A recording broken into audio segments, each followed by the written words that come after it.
soon as we get on, we'll bring her on. I told her around 40.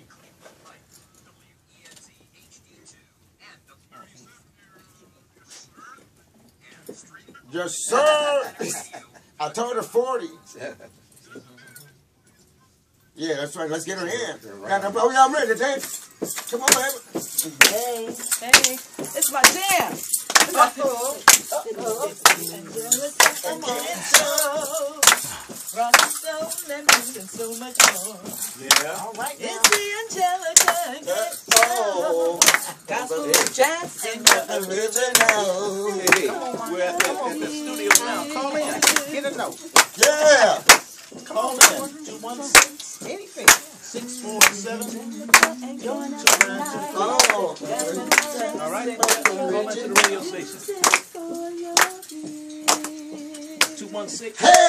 All right. Cleveland. We don't know about it, y'all. Yeah, love it. Thank you, Rousey and Andrea. Oh, man, I do. Glad that song in your Call in. Never heard in real life. Call in. This is born. You know, we're partying up in here with everybody dressed with the jewels, and we have just Oh, we got them all. Yeah, bling, blinging. You know the drill here, you know. That's why we're #1, baby, because, you know, we're showing love to everybody, you know. Hey, We got Mercy AC in the house, you know. We're going to get to her in a little bit. We got my man, Matthew Smith, going to talk a little bit about his book. Underneath My Skin. Underneath My Skin. We got to call it right now. Let's get it right now. Let's get it. Hello. You have music for your ears. Hey. Hello. This is Vivian L. Sharp. How are you doing this evening? Oh, we're doing fine, V. Hey, We're Vivian. doing.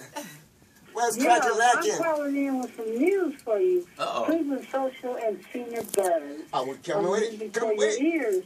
Give it Guess to what? I me. got a free outdoor concert on Saturday, August the 15th. It's going to be held at Antioch Baptist Church. Oh, yeah. That's located at Cedar and 89th. Special guest, listen to this. Blues jazz recording artist Maria Jacobs. Blues and jazz vocalist Ron Davis. Frederick Barnes is a backup singer for the Temptations. Oh, excellent. And the Antioch Baptist Church Ensemble and Praise Dancers, as well as the 21-piece band Gabriel's Horn Big Band. You got to go there. And take your lawn chair because it's going to be on the lawn. What time is that? That's going to be at August the 15th on Saturday at Antioch Baptist Church at 89th and Senior. Okay. Oh. Sorry.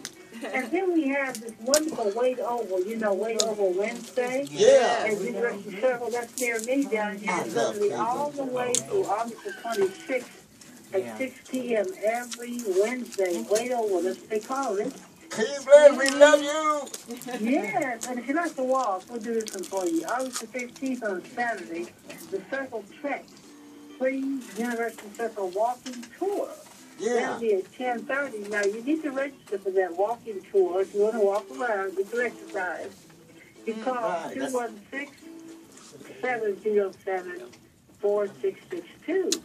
And that's it, Ken and Angelica. This is Vivian L. Sharp. Oh, man, you're a busy girl. You're always on it. You know, just staying on it, keeping us alive with a nice singing social buzz, you know. Yes, we appreciate you, Vivian. Yes, We appreciate you. Yes. I love to be appreciated. What can I say? All right. All right. Hey, we love it. We got to go, dear.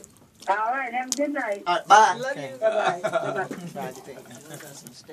Yo, man, I tell you, we got so many talented people. Oh, without a doubt. Without a doubt. In Cleveland, Cleveland artists, Cleveland independent artists, which we call CIAs. They are world class. Cleveland All right Independent Artists. We use #CIA. Look for that. Hashtag. All right. You know, getting back to some of the music that we have here, we wanted to break it apart a little bit and talk about Underneath My Skin with Matthew Smith, who was a Cleveland author, and give us a little bit about it and what spurred you to write this book. And this book was actually stimulated by personal experience. My grandfather, who was not white, but he looked white. He was so white that when he got on the streetcar in Texas, Waco, Texas, in the early 40s, he would head for the back of the train because he knew that's where he was supposed to be. But the conductor would say, "Oh no, sir, you up here front." right.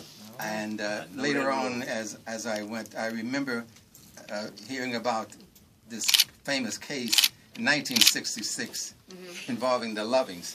in which this husband and wife, white gentleman and African American lady, were married, and they broke into the house at early mornings and took them to jail, and threatened them with 25 years banishment. And, and if they came back, they would be put in jail. Of course, they went to court, and in 1967, the Supreme Court ruled that it was unlawful. So I decided to write my book based upon my personal experience with my own family, as well as a historical event. I like to share history in books, to use my book as a trainer in addition to being entertainment. This particular book deals with a young lady who looked white in Virginia in 1989. Her mother was white from England. Her father was a very high complexion black man, but he was black nevertheless. And his brother was at the University of Virginia, and he was already passing for white. So when it came time for her to go to college, her father said, "We need to talk." So when he called her aside and said, "Jennifer, when you go to University of Virginia, you're going to have to pass." And she said, "Pass what?" She said, "You know, pass." She said, "What are you talking about?" He says, "You're going to have to pass for white." She said, "Oh, no, I'm not passing for no white. I am black and I'm proud." Amen. Amen. So, nevertheless, he prevailed on her and expressed to her how it would destroy her brother's career. He had already been offered a job as an architect when he graduated, and that all she had to do was just to pretend for a little while. So she gave in, and she went to Virginia. I said university, but it actually was Virginia Tech.